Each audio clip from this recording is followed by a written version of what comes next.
Incroyable! Un arrêt de bus ici? Ah oui, tiens, quel début de film étrange! C'est donc ça la science-fiction? Mais revenons à la science. Voici Curiosity, un rover martien de toute beauté et d'une incroyable efficacité. Plus de 800 kilos, 2 mètres de long, 10 instruments scientifiques, 32 moteurs et 6 roues. Les caractéristiques parlent d'elles-mêmes.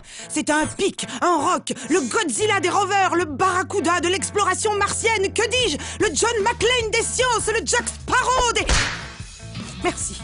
Donc, notre rover vedette, en plus de faire 10 longs mois de voyage, a une mission. Déterminer si la vie a pu être un jour possible sur la planète rouge. Rien que ça! Pour y arriver, il faut qu'il soit capable d'extraire de la roche martienne avec son bras et de l'analyser avec Sam, pendant au moins 2 ans. Car Sam est en fait l'instrument clé de Curiosity. C'est à lui seul un laboratoire complet. Il se compose d'un système de préparation et de manipulation d'échantillons et de 3 instruments différents d'analyse moléculaire. C'est normalement à ce moment que tout le monde fait « Waouh !» Super! Un poil pas synchro, mais ça ira. Merci de votre participation, monsieur, dame. Tu as vu? Il t'adore. Curiosity va donc prélever de la roche avec son bras. Les échantillons de roche vont ensuite entrer dans Sam, situé dans son ventre. Ils seront chauffés grâce à 68 petits fours à pyrolyse afin que se dégage un gaz constitué des molécules présentes dans la roche. Attention, attention, petit plus culinaire de votre chef. On ajoute dans certains petits fours une cuillère à café d'un liquide magique, dont la recette reste secrète, afin que les molécules organiques présentes dans la roche soient encore mieux détectées par les instruments. Retour à nos moutons. Grâce à un système unique de vannes et de pompes, ce gaz va traverser les 3 instruments de Sam afin de déterminer les molécules composant l'échantillon.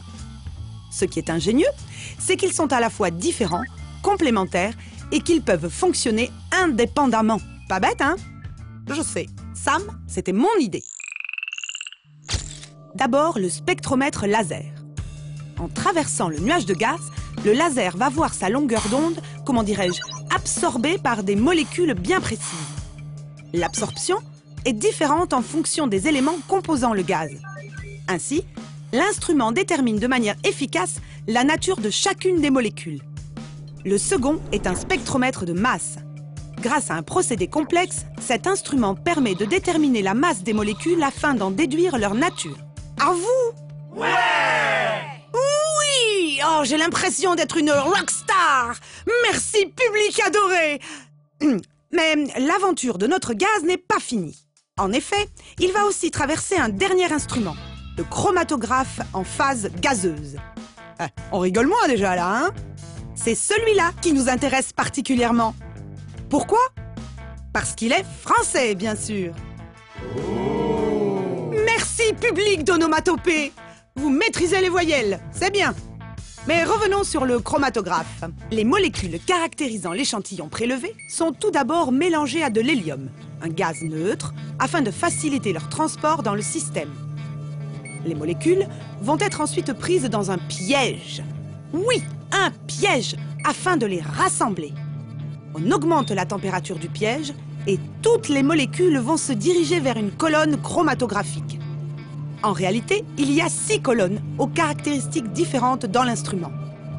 Ce sont de longs tuyaux de la taille d'un cheveu et d'une longueur de 30 mètres enroulés en forme de pelote de laine. Ces colonnes vont permettre de trier les molécules une à une. À leur sortie, un détecteur les identifie. Mais bien entendu, avec Sam, les scientifiques cherchent quelque chose de bien précis. Ceci! Oh! Des boules de pétanque? Ah oui, tiens! Mais non, pas du tout! C'est du carbone, car qui dit carbone dit vie, et qui dit vie dit... Ah bah non, je l'ai déjà faite celle-là. Redondance scénaristique. Note, informer la production des vannes répétitives. Mais je vous rappelle quand même que Curiosity va aller sur Mars dans un but bien précis. Les scientifiques supposent aujourd'hui que la planète a pu suivre la même évolution que la Terre à son origine. Mais par une raison encore inconnue, elle s'est arrêtée en route.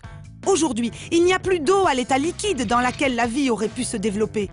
Mais les canyons et lits de rivière sont encore là. Il est donc possible que leur roche ait gardé des traces de vie sous sa forme organique. Voilà la mission de Curiosity.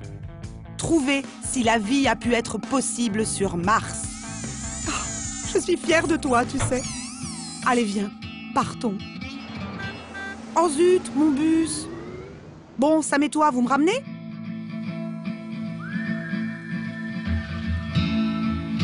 Car Sam, c'est le conducteur désigné. Oh non, non, mais cette blague est nulle. Mais c'est incroyable. Comment veux-tu que je place ça dans un film?